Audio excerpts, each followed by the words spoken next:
বিতৰণ কৰি কৰি আকৌ গাড়ীখনত উঠাই দিব যেনেকে দৰমহা পাই আছিল তেনেকৈ পাই থাকিব প্ৰথমতে মোক বিশ্বাস কৰা নাছিলে কিন্তু দুদিন পিছত যেতিয়া মাহৰ দৰমহা মাহত পাই থাকিলে বিলনিৰ কাম পালে লাহে লাহে সেই বিতৰ্কটো শেষ হৈ গ'ল যেতিয়া আমি জালুকবাৰীত আৰম্ভ কৰিলো মোৰ ওচৰতে হাজো সমষ্টি হাজোৰ মানুহে আহি মোক ক'লে যে দাদা আমাৰ ইয়াতো কৰিব লাগে আপুনি শিক্ষা মন্ত্ৰী নিজৰ সমষ্টিত কৰিলে কেনেকৈ হয় লাহেকৈ মই কামৰূপ জিলালৈ আঁচনিখন বঢ়াই দিলো ৰাজনৈতিক পৰিৱৰ্তন হ'ল তাৰ পিছত ইয়াক কামৰূপ মহানগৰ জিলালৈ আগুৱাই দিলো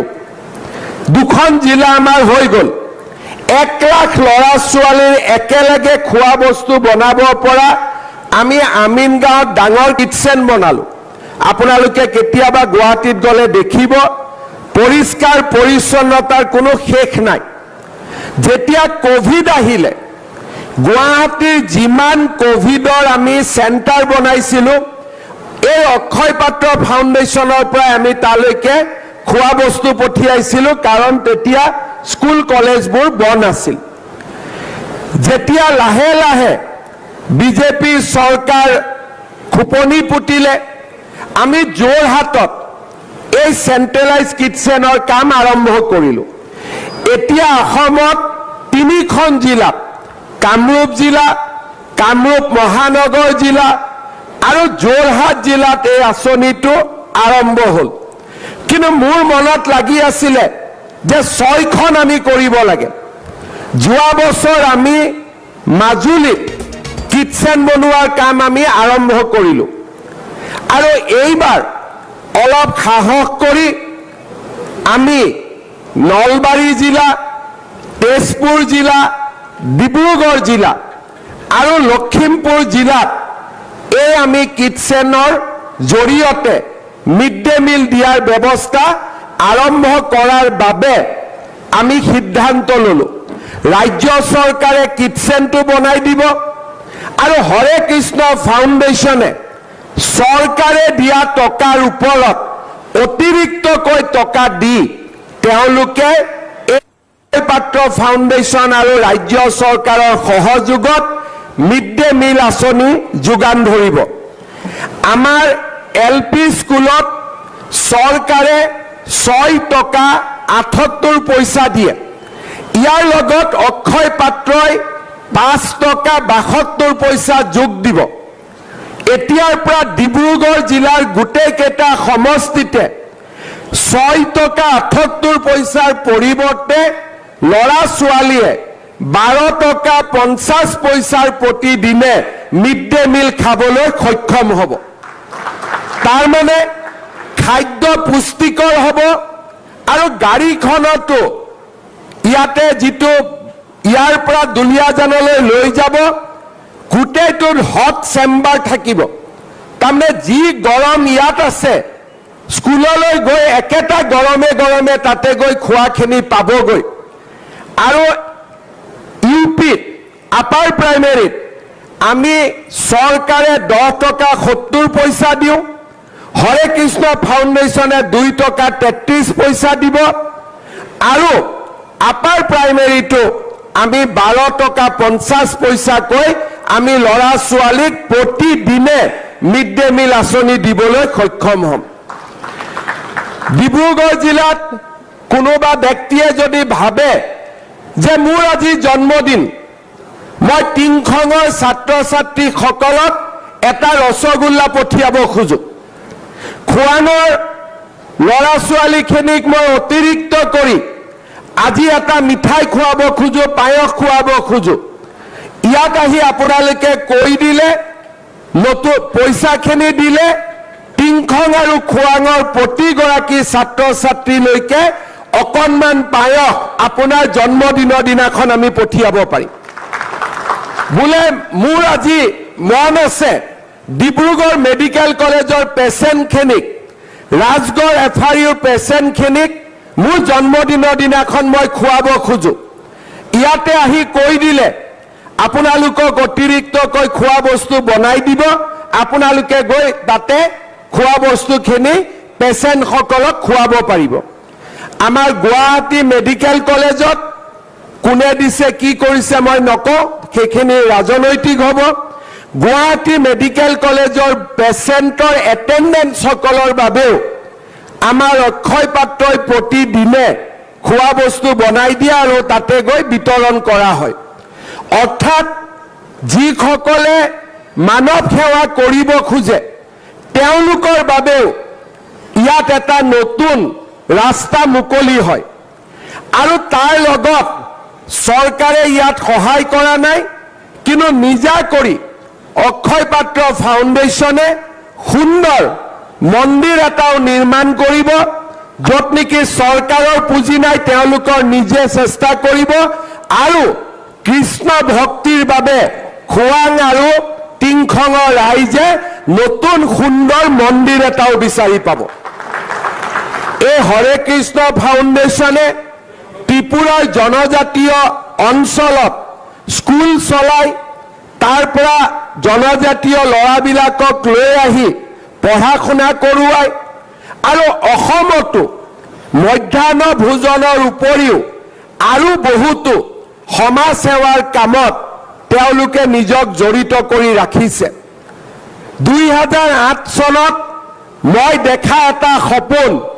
আজি 2025ত পূৰণ কৰিবলৈ মই সক্ষম হলো আৰু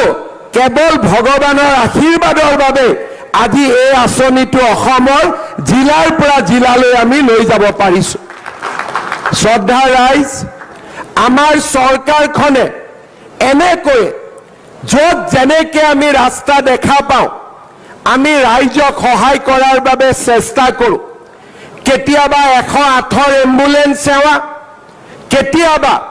টাটাৰ লগত লগ লাগি কেঞ্চাৰ হস্পিটাল,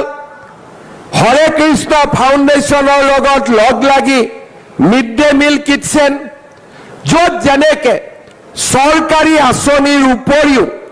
ভাৰতৰ বেচৰকাৰী সমাজসেৱী সংগঠনবিলাকক আমি অসমৰ মাটিলৈ লৈ আহি আমি তেখেতসকলৰ জৰিয়তেও ৰাইজক সেৱা কৰাৰ বাবে আমি চেষ্টা কৰিছোঁ। শ্ৰদ্ধা ৰাইজ, মোৰ মনত সপোন আছে যে পৰ্যায়ক্ৰমে আমি এনেকৈ আগবাঢ়ি গৈ অসমত যদি 35 লাখ ষ্টুডেণ্টক আমি এই মিড ডে মিলৰ সুবিধা দিব পাৰোঁ আৰু তাৰ পিছত লাহেকৈ আমি যদি স্কুলবিলাকত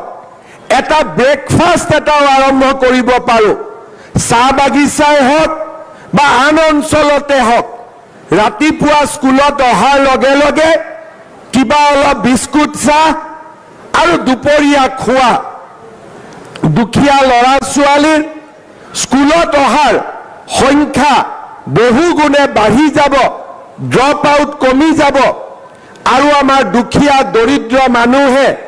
শিক্ষাৰ এটা ৰাস্তা বিচাৰি পাব। শ্ৰদ্ধা ৰাইজ, আজিৰ দিনটোত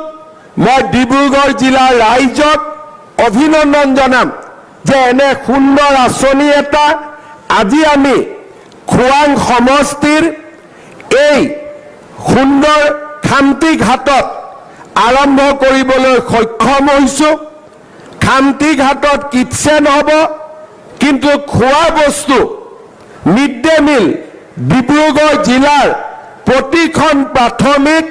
আৰু মধ্য ইংৰাজী বিদ্যালয়লৈ যাব। মই ৰাইজৰ সহযোগিতা কামনা কৰিছোঁ। লগতে অহাকালিৰ পৰা কোনোবাই মিড ডে মিলৰ বাইদেউসকলক লগাই দিব যে আপোনালোকৰ চাকৰি যাব। মই এতিয়াই কৈ দিছোঁ, কাৰো চাকৰি নাযায়, বৰঞ্চ 2 এদিনতে তেওঁলোকৰ দৰমহা বঢ়াৰহে ভাল খবৰ তেওঁলোকে শুনিবলৈ পাব। গতিকে প্ৰচাৰ কৰা ইলেকশ্যন যিমানে ওচৰ চাপি আহিছে, ভুৱা প্ৰচাৰ কৰা এচাম মানুহৰ সংখ্যাও বাঢ়িছে। ইয়াতে যিহেতু আমাৰ গাঁও পঞ্চায়ত বুথ কমিটি সকলোৰে ৰাইজ উপস্থিত আছে, সকলোৱে যাতে সকলো কথা ৰাইজক সুন্দৰভাৱে প্ৰকাশ আৰু প্ৰচাৰ কৰিব পাৰে, তাৰ বাবে এই গোটেই আঁচনিটোৰ বিষয়ে মই অলপ সময় লৈ ৰাইজক বুজাই দিবলৈ চেষ্টা কৰিছোঁ। শ্ৰদ্ধাৰ ৰাইজ, আমি ডিব্ৰুগড় জিলা আৰু ডিব্ৰুগড়ক